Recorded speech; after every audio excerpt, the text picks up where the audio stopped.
Hola, bienvenidos y bienvenidas. Hoy vamos a trabajar los aportes de la ilustración y el racionalismo a la psicopedagogía, a la educación, a la psicología y realmente a todas estas disciplinas, a estas ciencias que han sido profundamente influenciadas por ellas, ¿no? La razón por la cual conectar la ilustración y el racionalismo es porque centra en la condición del humano de pensar, es decir, de organizar a través del pensamiento la realidad y su proceso de aprendizaje. Así como vamos a ver más adelante, la ilustración y el racionalismo parten de algunas ideas diferentes, también tienen elementos en común que hoy día se presentan de manera simultánea en las acciones que nosotros vamos haciendo en los colegios y en los lugares en los cuales administramos la educación y colaboramos con el proceso de enseñanza-aprendizaje de todas las personas con las que estamos. Así que, bueno, vamos a continuar. La Ilustración, también conocida como Siglo de las Luces, fue un movimiento intelectual que floreció en Europa durante el siglo XVIII. Es un periodo que se caracterizó por un optimismo, es decir, el ser humano tiene una gran capacidad para alcanzar los logros, lo que desee, y lo tiene que hacer y debe hacerlo porque esa es la herramienta fundamental a través de la razón. Así que la razón va a canalizar el conocimiento y la ciencia, es decir, me aproximo a las cosas, me aproximo a lo que está allí, hago un background de conocimientos, de modelos, de formas que me van a explicar esa realidad, eso que está allí. Los pensadores ilustrados van a rechazar, y es fundamental para el progreso de lo que hoy conocemos como ciencia, a las ideas de superstición religiosa y trabajan para alcanzar una diferenciación importante entre lo que dictaba la iglesia y dictaba la Edad Media, es decir, las ideas oscurantistas. Por eso, ante el oscurantismo se plantea la ilustración. ¿Bien? Se va a promover la libertad de pensamiento, los derechos humanos y el valor del conocimiento empírico, no las creencias. Las creencias van a ser relegadas a la superstición y a la doxa, a lo que está por allí, a lo que cualquiera podría decir. Tres autores escogidos para plantear fundamentalmente sus ideas y son John Locke, Rousseau y Emmanuel Kant. Vamos a ver que este último, Immanuel Kant, hizo una definición interesantísima de la ilustración y nos va a decir que este movimiento es la salida del hombre de su inmadurez autoimpuesta, hablando precisamente de la religión y de la monarquía, es decir, hablando de aquellos que son como padres que de una u otra forma externamente van a definir lo que nosotros queremos y somos, ¿no? Y cómo nosotros hacemos las cosas. Va a ser bien importante en este movimiento la postura de Locke sobre los derechos y la postura de Rousseau sobre la experiencia como forma de moldear, pero también como forma de estar a través de la razón, de vinculando los elementos propios de la realidad. Ahora, estos tres autores son parte de los que podemos llamar fundamentales del movimiento, movimiento que nos va a hablar y nos va a rescatar del oscurantismo, de la religión y de las creencias.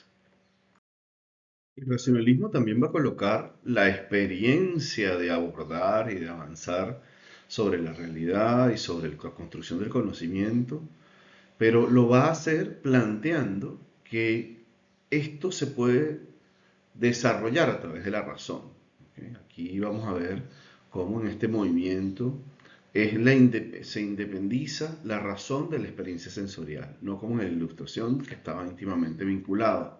Estamos hablando de que a través del pensamiento yo puedo llegar a las razones y a la verdad, ¿no?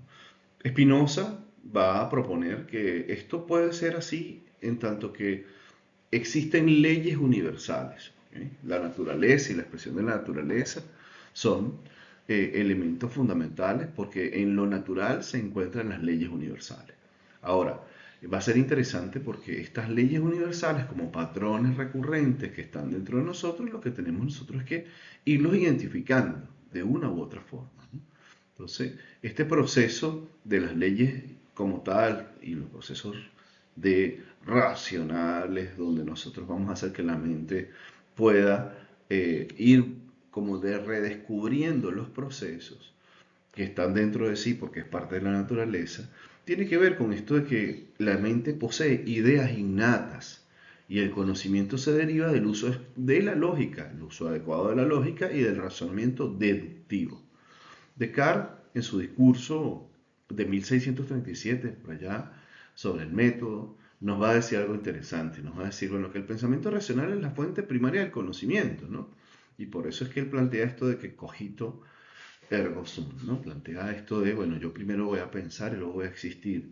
Y sin este pensamiento racional, la construcción de la existencia no tiene sentido para los racionalistas, ¿no? Ahora, fíjense cómo el racionalismo también coloca en el hombre la capacidad de encontrar la verdad, pero a diferencia de la ilustración, lo hace por medio de la razón y del pensamiento lógico, no lo hace a través de la razón y la experiencia como tal, primero la experiencia y luego la razón para comprender qué es lo que hace la ilustración. Ambos movimientos fundamentales para lo que nosotros hoy día hacemos en nuestros espacios. Les he hecho una elaboración de un cuadro donde podemos ver en tres niveles los elementos diferenciadores de los movimientos, pero que a su vez vamos a ver cómo hoy de manera contemporánea lo vamos a tener, ¿no? Pero, y vamos a verlo en el aula vamos a encontrar estos dos grandes movimientos. Por un lado, vamos a utilizar los tres ejes para hacer este análisis, que son uno, las fuentes del conocimiento, la naturaleza del ser humano y el objetivo de la educación. Son los tres ejes que voy a utilizar para comparar. Y bueno, vamos a ver. Para la ilustración, el ser humano, es decir, la fuente del conocimiento viene de la experiencia, porque nosotros somos una tabula rasa. Esto, a diferencia del racionalismo, que nos va a decir que no somos una tabula rasa, sino que tenemos unas ideas preconceptuales, preconcebidas, preinstaladas, por así decirlo, que están dentro de nosotros y que debemos es utilizar el pensamiento lógico para poder hacer que estas vayan movilizándose. Dice también a través de la naturaleza del ser humano, que es decir, que el ser humano es capaz de aprender. Y en el caso del racionalismo, el ser humano es ignorante de las verdades innatas, ignorante de lo que tiene, que no reniega la capacidad de aprender porque precisamente plantea el uso de la razón, de la lógica, pero sí va a decir fundamentalmente que está ignorando lo que en sí mismo tiene por dentro, ¿no? No es un sujeto que sepa lo que está pasando dentro de sí, sino que debe dedicarse a eso. Por esa razón, ambos van a tener objetivos particulares, ¿no? Que hoy día son complementarios, ¿no? Uno, para la ilustración, es esto de que, bueno, no se llamaba derecho humano para ese tiempo, pero es un derecho, que es un derecho que tienen todas las personas, esto de aprender, siendo unas tabulas rasas, aplicar la experiencia, reconocer, razonar sobre lo que se conoce. Y esto como un proceso liberador.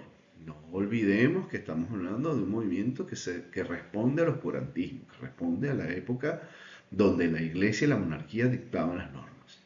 Por otro lado, más adelante, como un movimiento posterior, va a decir el racionalismo, bueno, está la educación como un medio de perfección de lo que ya existe, que viene con una impronta previa y que va a dar y va a avanzar sobre lo que nosotros somos. Nos va a ir colocando capas de conocimiento, pero que vienen de lo que nosotros vamos a razonar, lógicamente, sobre las cosas que nos ocurren y las cosas, los procesos naturales que están dentro de nosotros.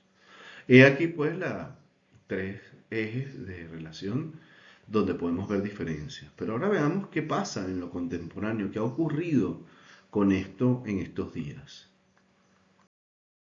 Fíjense cómo, tomando las ideas tanto de la ilustración como del racionalismo, vamos a encontrar seis ejes que están de manera contemporánea en el aula y que están en los procesos de enseñanza y aprendizaje. Primero, el aprendizaje basado en la experiencia, es decir, nuestras aulas hoy día son espacios en los cuales las personas van a conectarse con las cosas, van a experimentar, van a hacer pruebas, van a manejar el aparato, van a tener experiencias sensoriales, experiencias kinestésicas en general, y luego van a tener un proceso de construcción, un proceso de constructivismo, donde vamos a entender que las personas que están con nosotros tienen un nivel de saber y tienen una forma de razonar. Vamos a hablar de una educación que está basada en el proceso, en la etapa correspondiente, como bien nos va a decir Piaget. Por eso nosotros vamos a tener una estimulación adaptada, vamos a tener una estimulación para el nivel en el que estamos de desarrollo cognitivo.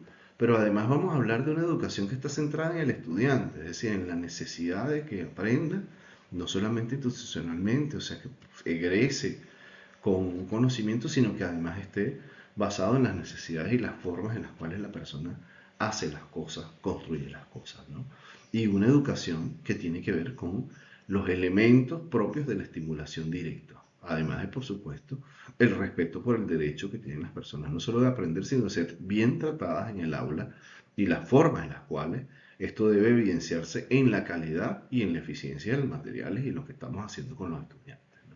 Entonces fíjense cómo la ilustración y el racionalismo nos dan estos elementos que hoy día coexisten en el aula y coexisten en nuestra función de educar y de intervenir tanto clínica como pedagógicamente en lo que hacemos cotidiano, de manera cotidiana. Entonces, fíjense cómo se juntan, se van a unir, se complementan y no se restan una con otra, sino que más bien se suman los procesos en el proceso de enseñanza y aprendizaje.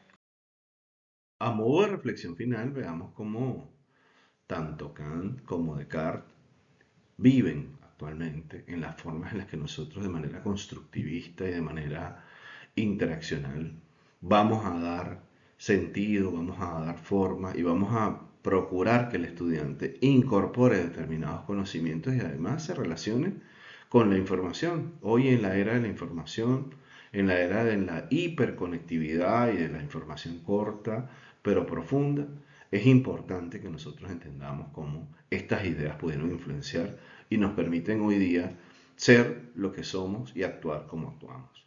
Así que bueno, continuamos entonces con las siguientes clases y bueno, nos vemos hasta pronto.